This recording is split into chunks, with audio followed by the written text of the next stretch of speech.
اعوذ باللہ من الشیطان الرجیم بسم اللہ الرحمن الرحیم الحمدللہ رب العالمین وصلی اللہ علی محمد وآلہ الطاہرین۔ قال امام زین العابدین علیہ الصلاۃ والسلام ان اللہ یحب کل عبد شکورا۔ امام زین العابدین علیہ الصلاۃ والسلام ارشاد فرما رہے ہیں، وسائل شیعہ میں معتبر ترین کتاب ہے کہ جس میں امام زین العابدین علیہ الصلاۃ والسلام ارشاد فرما رہے ہیں کہ ان اللہ یحب کل عبد شکورا، یعنی پروردگار عالم اس انسان سے بہت محبت کرتا ہے، اس انسان کو بہت دوست رکھتا ہے کہ جو انسان شکر ادا کرتا ہے۔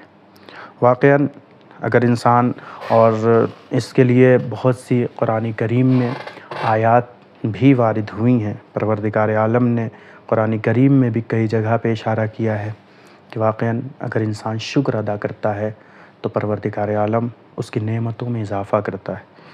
ایک جگہ پہ ملتا ہے کہ 8ویں امام کا دور تھا، امام علی رضا علیہ الصلاۃ والسلام موجود تھے ایک جگہ پہ، ان کے سامنے، ان کے پاس میں ایک ظرف میں، ایک برتن میں بہت سے انگور رکھے ہوئے تھے، یعنی ایک ظرف انگور سے بھرا ہوا تھا۔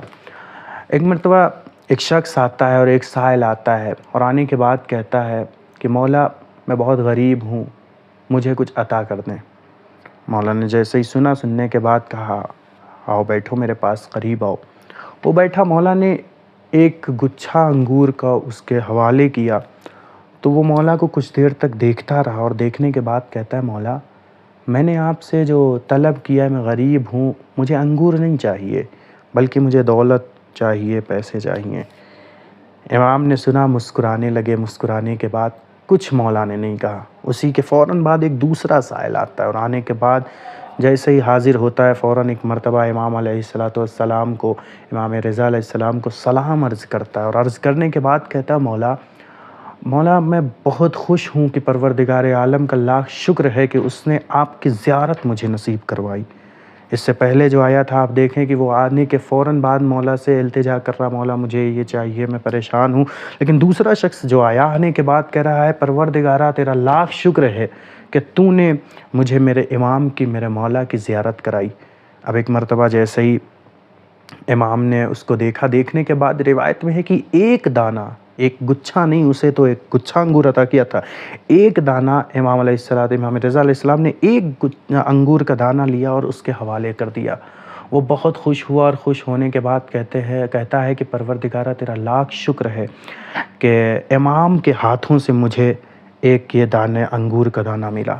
اور وہ کہتا ہے مولا مجھے اجازت دیجیے کہ میں جاؤں اور اپنے گھر میں جا کے اس دانے کے 4 ٹکڑے کروں اور اپنی بیوی کو اور اپنے دونوں بچوں کو کھلاؤں، یعنی ساتھ میں بانٹ کے کھاؤں۔ امام رضا علیہ الصلاۃ والسلام نے جیسے یہ جملہ سنا تو ایک مرتبہ امام رضا علیہ الصلاۃ والسلام کہتے ہیں کہ رکو، جانے کی ضرورت نہیں ہے۔ امام نے ایک مرتبہ ظرف سے بھرا ہوا، جو انگور سے بھرا ہوا ظرف تھا، اس کو اس کے حوالے کیا، کہا اسے لے جاؤ۔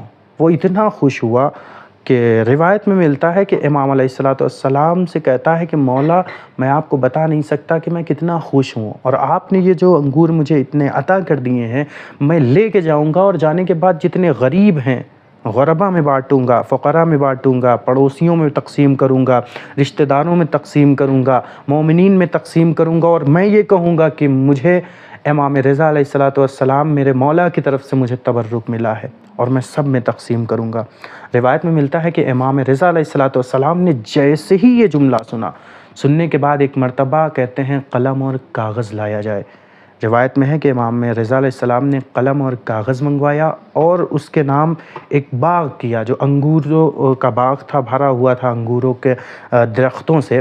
تو ایک مرتبہ امام رضا علیہ الصلاۃ والسلام نے اس پہ دستخط کی اور دستخط کر کے وہ کاغذ اس آدمی کے، یعنی چاہنے والے کے حوالے کر دیتے ہیں اور کہتے ہیں کہ جا اور یہ آج سے باغ تیرا ہوا، اور اس باغ میں جو پھل آئے گا اس سے جتنا چاہنا اپنے حساب سے، جس کو غریب کو، جتنے بھی تمہارے عزیز ہیں، جو تمہارے پڑوسی ہیں، جو تمہارے رشتہ دار ہیں، جو تمہارے شہر کے لوگ ہیں، محلے کے لوگ ہیں، سب کو بانٹنا اور اس کے علاوہ جو بچے گا، چونکہ اتنا بڑا باغ ہے کہ اس میں جو بچے گا اس کے ذریعے سے تم اسے بیچنا، اس کی تجارت کرنا اور اپنا جو خرچ ہے وہ چلانا۔ اب ایک مرتبہ روایت میں ملتا ہے کہ جو شخص امام علیہ السلام کے پاس پہلی مرتبہ آیا تھا، یعنی پہلے جو آیا تھا، وہ جیسے ہی امام کو دیکھتا ہے تو دیکھنے کے بعد مولا کو دیکھتا جاتا ہے، اور دیکھنے کے بعد ایک دم سے یعنی اچانک سے وہ کہتا ہے کہ مولا، مانگا تو میں نے تھا آپ سے، عطا آپ نے اس کو کر دیا۔ میں نے آپ سے کہا تھا کہ مجھے ضرورت ہے اور پیسے کی، اس چیز کی، اس چیز کی، لیکن آپ نے اس کو پورا باغ عطا کر دیا۔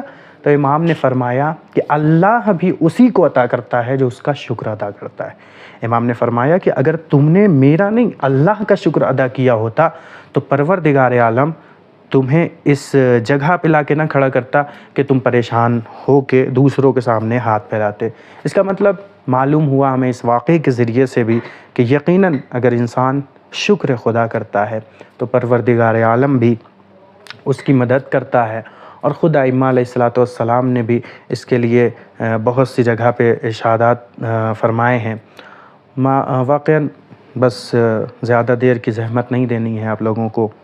آج محرم کا زمانہ چل رہا ہے، ہر سال انتظار رہتا ہے ہم لوگوں کو کہ سال میں وہ مہینہ کب آئے گا کہ جس مہینے میں امام حسین علیہ السلام کی عزاداری ہم سب کر سکیں گے۔ واقعاً عزاداران مظلوم کربلا آسان بات نہیں ہے۔ کربلا کے میدان میں خود کو قربان کر دینا بڑا آسان ہے، لیکن اپنے بچوں کو، اپنی عورتوں کو، اپنی بیویوں کو ساتھ میں لے کے جانا اور کربلا کے میدان میں قربان کر دینا بڑا سخت منظر ہے۔ واقعاً میں ابھی کربلا میں کی شہادت نہیں پڑھنا چاہتا۔ میں کربلا سے پہلے 2 بچے ہیں، جناب مسلم ابن عقیل کے جو دونوں بچے ہیں ان کے مصائب پڑھنا چاہتا ہوں، کیونکہ یہ 2 بچے اتنے مظلوم ہیں کہ جلد ان کی کوئی شہادت نہیں بیان کرتا ہے۔ واقعاً ان کی شہادت بڑی سخت شہادت ہے۔ روایت میں ملتا ہے، سوگنامہ آل محمد میں محمد اشتہاردی صاحب نقل کرتے ہیں کہ جب جناب مسلم علیہ السلام کی زندگی ہی میں جناب مسلم کوفے میں تھے اور جناب مسلم گرفتار ہونے والے تھے، ان کو شبہ ہو گیا، معلوم ہو گیا کہ اب میں گرفتار ہو جاؤں گا، تو ایک مرتبہ جناب مسلم اپنے دونوں بچوں کو، کہ جن کا نام ایک کا روایت میں ابراہیم ملتا ہے، ایک کا محمد ملتا ہے، اپنے دونوں فرزندوں کو روایت میں ملتا ہے جن کی عمر 10 سال سے بھی کم تھی، ان بچوں کو لے کے ایک مرتبہ جناب مسلم ابن عقیل قاضی شریح کے گھر جاتے ہیں۔ قاضی شریح بھی اہل بیت علیہ السلام کو دوست رکھتا تھا، ان کا چاہنے والا تھا، اور جانے کے بعد کہتے ہیں کہ اے قاضی شریح، اب یہ میرے بچے تمہارے حوالے ہیں۔ قاضی شریح نے ان بچوں کو لیا۔ ایک روز ابن زیاد نے، جب جناب مسلم علیہ السلام کی شہادت ہو گئی، تو جب قاضی شریح نے یہ منظر سنا کہ باہر اعلان ہوا ہے ابن زیاد کی طرف سے کہ جو ان دونوں بچوں کو لے کے آئے گا میں اسے انعامات دوں گا، بہت زیادہ انعام رکھا ہوا ہے، تو ایک مرتبہ قاضی شریح ان بچوں کے پاس آتا ہے اور آنے کے بعد کہتا ہے، بچوں، تمہارے والد بزرگوار کی شہادت ہو چکی ہے۔ بچوں نے جیسے ہی اپنے بابا کا نام سنا فوراً ایک مرتبہ گریہ کیا، اور واہ بتا اپنے بابا کو یاد کرتے ہیں اور گریہ کرتے جاتے ہیں۔ ایک مرتبہ قاضی شریح نے ان بچوں سے کہا کہ بچوں، تمہیں معلوم ہے کہ تمہارے لیے حکم ہوا ہے کہ جو تم کو پکڑ کے لائے گا اسے انعام دیا جائے گا۔ وہ بچے ڈرے سہمے ہوئے تھے۔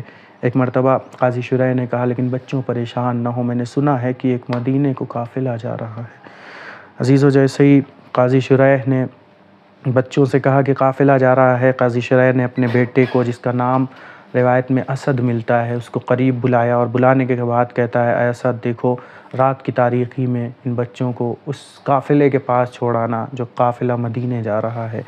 اسد نے بھی بچوں کو لیا اور رات کی تاریکی میں جب جانے لگا، روایتوں میں ملتا ہے کہ اسد جب گیا تو جانے کے بعد کیا دیکھا کہ قافلہ نکل چکا تھا، بہت دور سے کچھ سیاہی نظر آ رہی تھی۔ اس اسد نے بچوں سے کہا، بچوں جلدی جلدی دیکھو، چلے جانا اور اس قافلے کے ساتھ ہو لینا اور اس کے ساتھ مدینے چلے جانا۔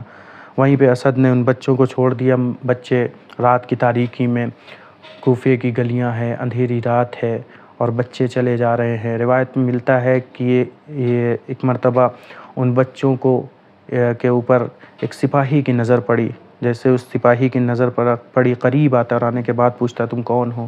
بچے ڈرے سہمے تھے۔ ایک مرتبہ بچوں نے کہا کہ ہم مسلم ابن عقیل کے فرزند ہیں۔ جیسے ہی سپاہی نے یہ سنا، ایک مرتبہ ابن زیاد کے پاس آتا اور آنے کے بعد ان بچوں کو زندان میں ڈال دیا جاتا ہے۔ روایت میں ملتا ہے کہ یہ بچے جب زندان میں ہیں اور ایک مرتبہ ایک زندان کا جو نگہبان ہے، جو خادم تھا، داروغہ زندان تھا، اس نے جب ان بچوں کو دیکھا تو دیکھنے کے بعد ایک مرتبہ پوچھتا ہے کہ تم کون ہو؟ چونکہ اس نگہبان کا نام، اس داروغہ زندان کا نام روایت میں مشکور ملتا ہے، اس کے دل میں بھی اہل بیت کی محبت تھی۔ روایت میں جیسے ہی بچوں نے بتایا کہ ہم مسلم ابن عقیل کے بچے ہیں، تو راوی کہتا ہے کہ مشکور نے ان بچوں کو پانی بھی ٹھنڈا دیا اور کھانا بھی دیا، اور اس کے بعد وقت ملتے ہی رات کی تاریکی میں بچوں کو آزاد کر دیا اور ایک اپنی انگوٹھی دی اور کہا کہ یہ لے جاؤ، فلاں مقام پہ جانا، تمہیں میرا ایک بھائی ملے گا، اس کو یہ انگوٹھی دکھاؤ گے تو فوراً تمہیں وہ بھائی تمہیں پہنچا دے گا تمہارے گھر تک، مدینے تک۔ روایت میں ملتا ہے یہ بچے انگوٹھی لے کے اس جگہ سے نکلے۔ اس کے بعد ملتا ہے کہ مشکور کو ان لوگوں نے، ابن زیاد نے، جب اس کو معلوم ہوا کہ بچوں کو آزاد کر دیا ہے تو ایک مرتبہ مشکور کے پاس آتا ہے اور آنے کے بعد اس سے سوالات کرتا ہے۔ مشکور کو بلایا اور سوالات کیے، اور اس کے بعد میں روایت میں ہے 500 کوڑے مشکور کو مارے گئے، اور روایت میں ہے کہ وہی مشکور 500 کوڑے کھاتے کھاتے اس دنیا سے چلا گیا اہل بیت کی محبت میں۔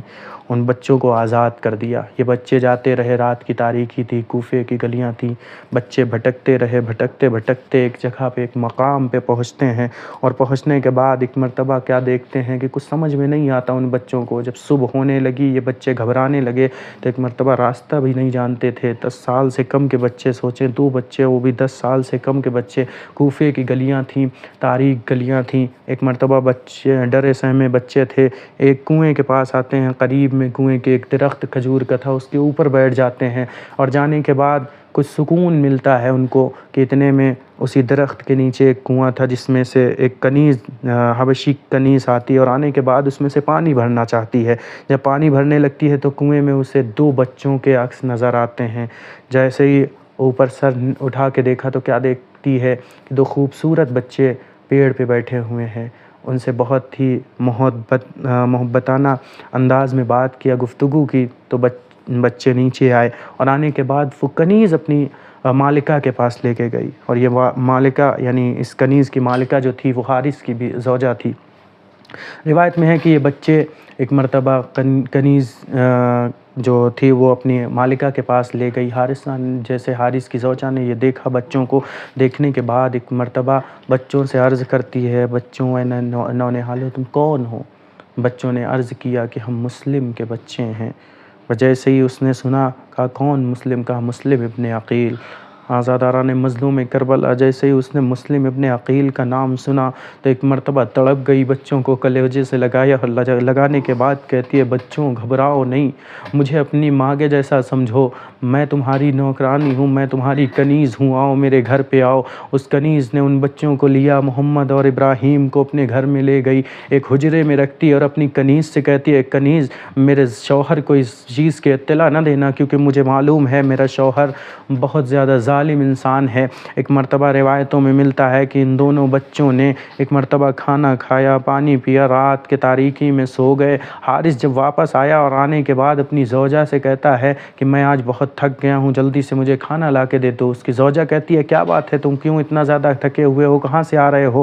حارث کہتا ہے کہ ابن زیاد نے حکم دیا ہے کہ 2 بچے جناب مسلم کے غائب ہیں، اگر انہیں کوئی پکڑ کے لائے گا تو مجھے بہت زیادہ انعام ملے گا۔ ایک مرتبہ کنیز کے حارث کی زوجہ کہتی ہے تمہیں شرم نہیں آتی ہے، وہ رسول خدا کے عصمت کے گھرانے کے پربندہ ہیں، وہ بچے ہیں، ان کے گھر کے رسول خدا کو روز محشر کیا منہ دکھاؤ گے، اور تم کس طرح سے ان بچوں کو گرفتار کرنے کی باتیں کر رہے ہو؟ ایک مرتبہ حارث نے کنیز سے کہا کہ اپنی زوجہ سے کہتا ہے کہ جاؤ میرے لیے کھانا فوراً لے کے آؤ، ان سب معاملات میں تمہیں پڑھنے کی ضرورت نہیں ہے۔ ایک مرتبہ روایتوں میں ملتا ہے حارث نے کھانا کھایا اور کھانے کے بعد سو جاتا ہے۔ جیسے ہی سوتا ہے ادھر محمد اور ابراہیم خواب میں کچھ دیکھتے ہیں اور بیدار ہوتے ہیں۔ روایت میں ہے کہ محمد جو بڑے بھائی تھے وہ نیند سے بیدار ہوتے ہیں، اور بیدار ہونے کے بعد اپنے چھوٹے بھائی ابراہیم کو بیدار کرتے ہیں اور کرنے کے بعد کہتے ہیں اے بھائی ابراہیم میں نے ایک خواب دیکھا ہے۔ کہا کیا دیکھا؟ کہا میں نے خواب میں دیکھا کہ جنت الفردوس ہے، وہاں پہ ہم سب بیٹھے ہوئے ہیں، وہاں پہ ہم بھی ہیں، رسول خدا بھی ہیں، جناب فاطمہ زہرا ہیں، امام حسنین ہیں، اور میرے بابا بھی ہیں۔ اس وقت رسول خدا نے میری طرف ایک مرتبہ نگاہ کی اور نگاہ کرنے کے بعد گریہ کرنے لگتے ہیں۔ بابا نے جیسے ہی میری طرف دیکھا بابا بھی گریہ کرنے لگتے ہیں۔ تو ایک مرتبہ رسول خدا نے میرے بابا سے کہا کہ اے مسلم تم تو چلے آئے لیکن ان بچوں کو وہاں پہ ایک و تنہا چھوڑ کے چلے آئے، کیسے تم چلے آئے؟ تو ایک مرتبہ میرے بابا ان کو جواب دیتے ہیں یا رسول اللہ بہت زیادہ دیر کی بات نہیں ہے، کچھ ہی وقت میں یہ میرے مہمان ہوں گے۔ جیسے ہی یہ سننا تھا ایک مرتبہ ابراہیم نے محمد سے کہا بھائی میں نے بھی یہی خواب دیکھا ہے۔ روایت میں ملتا ہے کہ دونوں بچوں نے باہوں میں باہیں ڈالی اور گریہ کرنا شروع کر دیتے ہیں۔ جیسے ہی گریے کی آواز بلند ہوئی حارث ملعون کے کانوں میں پہنچی۔ حارث ملعون ایک مرتبہ قریب آتا ہے اور آنے کے بعد دونوں بچوں سے پوچھتا ہے کہ تم کون ہو؟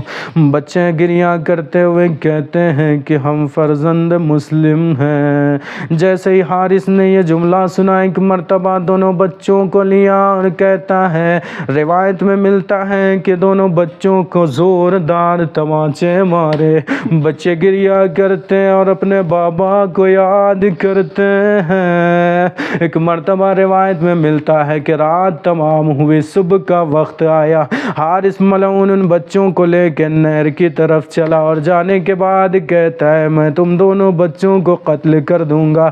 حارث کی زوجہ قریب آتی اور آنے کے بعد کہتی ہے حارث خدا کو خوف کر، تو اتنا نہ ظالم ہو جا کہ ان بچوں کو قتل کر دے۔ ایک مرتبہ جیسے ہی حارث نے یہ جملہ سنا ایک مرتبہ سننے کے بعد کہتا ہے عورت مجھ سے دور ہو جا، میں اس کام کو انجام دوں گا، ابن زیاد مجھے بہت بھاری رقم دے گا۔ روایتوں میں ملتا ہے ایک مرتبہ حارث اپنے دونوں بچوں کو لے کے نہر کی طرف چلتا ہے۔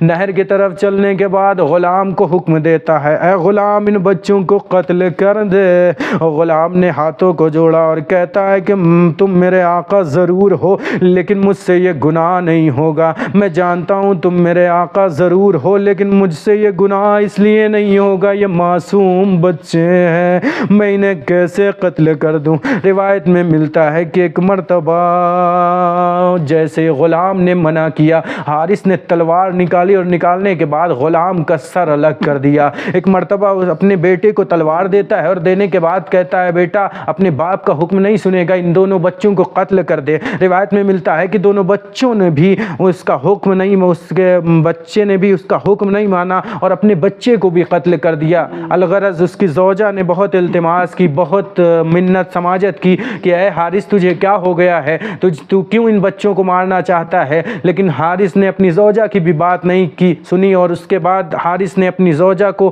ایک مرتبہ تلوار سے ضرب لگائی اور زوجہ زخمی ہو کے زمین پہ گر جاتی ہے۔ روایت میں ملتا ہے دونوں بچوں کے قریب آتا ہے اور آنے کے بعد کہتا ہے اے بچوں تم یہ بتاؤ تم میں سے پہلے کون قتل ہونا چاہتا ہے؟ دونوں بچوں نے کبھی محمد کہتا ہے میں پہلے قتل ہوں گا، کبھی ابراہیم کہتے ہیں پہلے میں قتل ہونا چاہتا ہوں۔ ایک مرتبہ روایت میں ملتا ہے دونوں بچوں نے کہا ہے حارث ملعون اگر تو مجھے قتل کرنا چاہتا ہے تو مجھے اتنی سی اجازت دے دے کہ میں 2 رکعت نماز پڑھ لوں۔ بعض روایتوں میں ملتا ہے کہ نماز کی اجازت نہیں دی، بعض روایتوں میں ملتا ہے کہ اجازت ملی۔ ایک مرتبہ دونوں بچوں نے شکر خدا کیا، ابراہیم قریب آتے اور آنے کے بعد کہتے میرے بھائی کو، بڑے بھائی کو نہ قتل کر، مجھے قتل کر دے۔ محمد قریب آگے کہتے ہیں حارث مجھے قتل کر دے لیکن میرے بھائی کو چھوڑ دے۔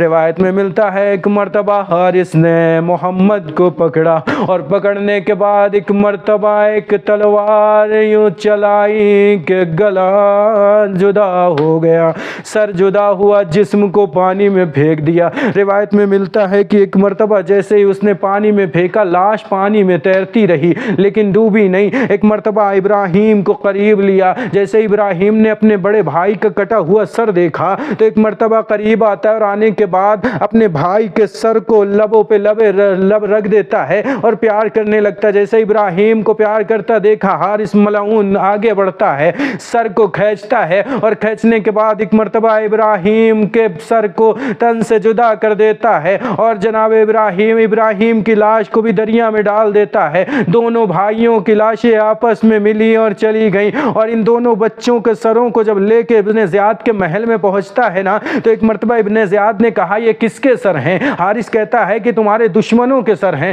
کہا دشمن؟ میرا دشمن کون ہے یہاں پہ؟ کہا تمہارے دشمن مسلم ابن عقیل کے بچوں کے سر ہیں۔ ایک مرتبہ ابن زیاد، روایت میں ملتا ہے ابن زیاد نے کہا کہ ذرا ان بچوں کے سروں کو دھو کے لایا جائے، خون کو دور کیا جائے، خاک کو دور کیا جائے۔ اب جب خاک اور خون کو دور کیا گیا تو ان بچوں کے چہرے جو تھے چاند کے مانند چمک رہے تھے۔ ابن زیاد ظالم تھا، لیکن ایک مرتبہ کہتا ہے کہ حارث ان بچوں پہ تمہیں رحم نہیں آیا؟ تم نے کیسے اس کو قتل کر دیا؟ ایک مرتبہ ابن زیاد کہتا ہے تو نے چونکہ میری نافرمانی کی ہے، میں نے ان کو گرفتار کرنے کا حکم دیا تھا، لیکن میرے حکم کے بغیر تو نے میری نافرمانی کی ہے، اس لیے میں تم اجازت دیتا ہوں کہ کوئی اگر اس میں سے، اس دربار میں سے کوئی اگر چاہے تو اس حارث کو جیسے چاہے قتل کر دے۔ روایت میں ملتا ہے کہ ایک مرتبہ ایک شخص تھا، محب آل محمد تھا، کہ جس کا نام مقاتل ملتا ہے۔ وہ جاتا ہے اور جانے کے بعد حارث کو پکڑتا ہے، اسی مقام پہ پہنچتا ہے، اور پہنچنے کے بعد کیا دیکھتا ہے کہ ان دونوں بچوں کو جہاں ذبح کیا گیا تھا نا،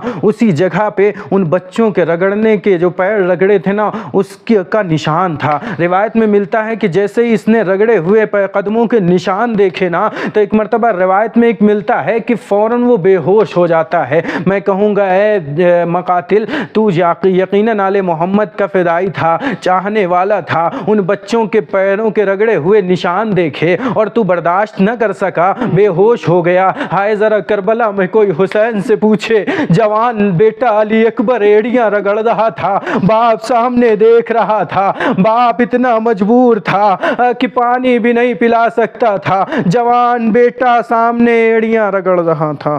انا للہ